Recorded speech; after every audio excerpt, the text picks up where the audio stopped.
اپنی گندی زبان سے پاکستان کا اور ایٹامک پروگرام کا نام بھی لے. اور پھر کہا کہ فوج صحیح فیصلے کرے ورنہ خدا نہ خواستہ پاکستان کی فوج تباہ ہو جائے گی. آپ کی ہمت کیسے ہوئی یہ بات کرنے؟ ہم نے بھی فوج پاکستان پہ تنقید کی ہے، لیکن صرف تنقید مثبت کی ہے. اس لیے کی ہے کہ اگر کوئی لائن کراس ہو رہی تھی تو اس کی نشاندہی کی ہے تاکہ ان پر انگلیاں نہ اٹھیں. اپنے اقتدار کے لیے نہیں کی، اپنی ذات کے لیے نہیں کی، بلکہ اپنی ذات کو مصیبتوں مشکلوں میں ڈال کر وہ ایک سمت درست کرنے کے لیے کی ہے. اور آپ ان کو کہہ رہے ہیں صحیح فیصلے کریں ورنہ آپ تباہ ہو جائیں گے. صحیح فیصلے آپ کی نظر میں کیا ہے؟ کیا آر ٹی ایس بٹھائیں گے تو ٹھیک بات ہے؟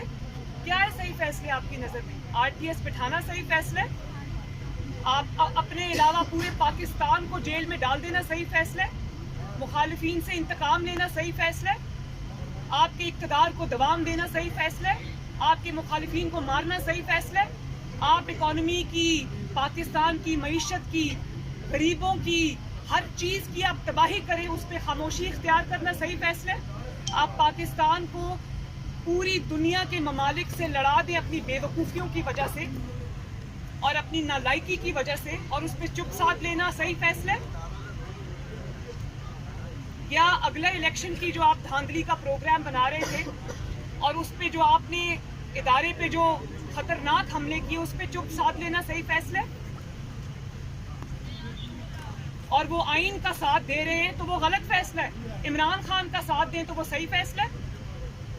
جو سپہ سالار ہے پاکستان کی فوج کا، وہ جب آپ کی حکومت میں آپ کے ساتھ کھڑے تھے تو تب وہ عظیم سپہ سالار تھے، اور آج وہ آپ کے ساتھ نہیں کھڑے کیونکہ آپ نے جو تباہی پاکستان کی ہے اس کا بوجھ انہوں نے اپنے سر سے اتار پھینکا.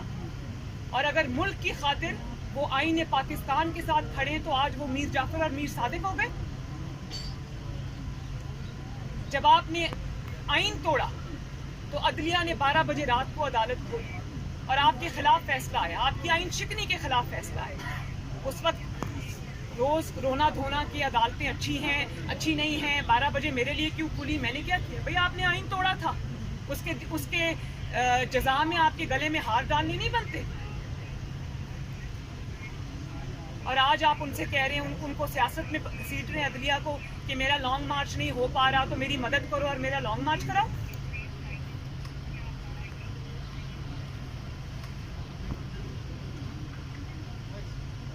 میں آپ کو یہ کہہ دینا چاہتا ہوں کہ پاکستان کی افواج، پاکستان کے آئین کی، پاکستان کی سرحدوں کی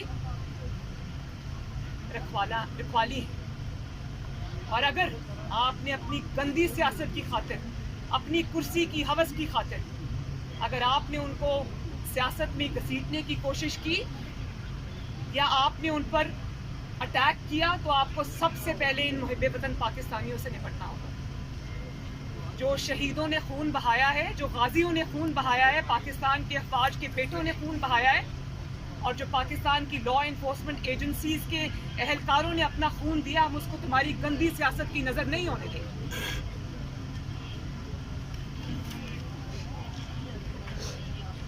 تم اور اس سب میں عمران خان کے ساتھ شامل ہے ایک چینل جس کا نام ARY ہے، جس نے عمران کی گندی سیاست کو، اداروں پر حملے کو، پاکستان پر حملے کو جس نے سپورٹ کیا، جس نے اس انتشار میں اس کا ساتھ دیا، جس نے اس فتنہ پھیلانے میں اس کا ساتھ دیا، جس کے اینکرز اوپر سے لے کر نیچے تک سوائے ایک یا دو کے انہوں نے سیدھے حملے کیے ہیں اداروں کے اوپر. وہ ARY چینل بھی اتنا رسپانسبل ہے جتنا رسپانسبل عمران خان ہے. تو پاکستان کو اپنی صفوں میں کھڑے دشمنوں کو پہچاننا چاہیے. اور آپ کے فتنے سے بچا کون ہے؟ مجھے صرف آپ یہ بات بتائیں کہ کوئی ایک ایسا شخص مجھے بتا دیں جس کے ساتھ عمران خان نے وفا کی ہو، جس کے ساتھ عمران خان نے کوئی تعلق نبھایا ہو، جس کو عمران خان نے دھوکہ نہ دیا ہو. آپ ان کے والدین سے شروع ہو جائیں، ان کی بیویوں سے شروع ہو جائیں, ان کے بچوں سے شروع ہو جائیں, ان کے دوستوں سے شروع ہو جائیں, ان کے محسنوں سے شروع ہو جائیں, اسٹیبلشمنٹ سے شروع ہو جائیں, عدلیہ سے شروع ہو جائیں. ان کے کارکنوں پر بات آئے گی. کارکنوں کو بھی دھوکہ دے کر چلے گئے, اپنی پارٹی کو دھوکہ دے کر چلے گئے. وہ انتظار کرتے رہے, یہ بنی گالہ گرفتاری کے ڈر سے اور رانا ثناء اللہ کے ڈر سے واپس بھاگ گئے. یہ کیسا انقلاب تھا جو رانا ثناء اللہ کے ڈر سے گھروں سے نکلا ہی نہیں, دبک کے بیٹھا رہا. خوشی ہے مجھے کہ عوام نے اس فتنے اور فساد اور انتشار کو پہچان لیا. کوئی ایسا شخص ہے, دنیا میں ایسا شخص نہیں ہوگا جو آپ کے دھوکے سے محفوظ ہوگا, جس کو آپ نے دھوکہ نہیں دیا. 35 پنکچر سے آپ شروع ہو جائیں, 1 کروڑ نوکریوں کی بات ہوگی, 50 لاکھ گھروں کی بات ہوگی, 3 دن میں, 9 دن میں, 12 دن میں, 3 سال میں پاکستان میں تبدیلی لانے کی بات ہوگی. Long march, field long march کی بات ہوگی کہ میرا جہاد ہے, میں نکل رہا ہوں. وہ لوگوں نے دیکھا وہ جہاد ہیلی کاپٹر میں لٹکا ہوا تھا. تو کون ہے جو آپ کے دھوکے سے, آپ کے شر سے بچائے پاکستان کے؟ کوئی نہیں ہے. اور اب آپ نے اپنی توپوں کا رخ جو ہے وہ پاکستان کی طرف کر لیا, پاکستان کے ایٹامک پروگرام کی طرف کر لیا, پاکستان کی جو ہے وہ سالمیت کی طرف کر لیا, پاکستان کی افواج کے اوپر اور پاکستان کے اداروں کے اوپر کر لیا. کل پڑھیں ذرا جو ڈسینٹ نوٹ آیا ہے جسٹس یحییٰ آفریدی کا. انہوں نے آپ کا کچا چٹھا کھول کے رکھ دیا اور انہوں نے بہت سارے لوگوں کو آئینہ دکھایا ہے. وہ آپ کے خلاف, وہ ڈسینٹ نوٹ نہیں ہے, وہ آپ کے خلاف چارج شیٹ ہے کہ ہاں آپ نے عدالت عظمیٰ کی حکم عدولی کی, آپ نے اس کے آرڈرز کی وائلیشن کی. آپ خود جانتے پوچھتے, آپ ڈی چوک میں اپنے کارکنوں کو سپریم کورٹ کے منع کرنے کے باوجود ڈی چوک میں اپنے کارکنوں کو پہنچنے کی ہدایات دیتے رہے مسلسل, میڈیا پہ سب دکھائے. اس کے لیے کسی ثبوت کی ضرورت نہیں ہے.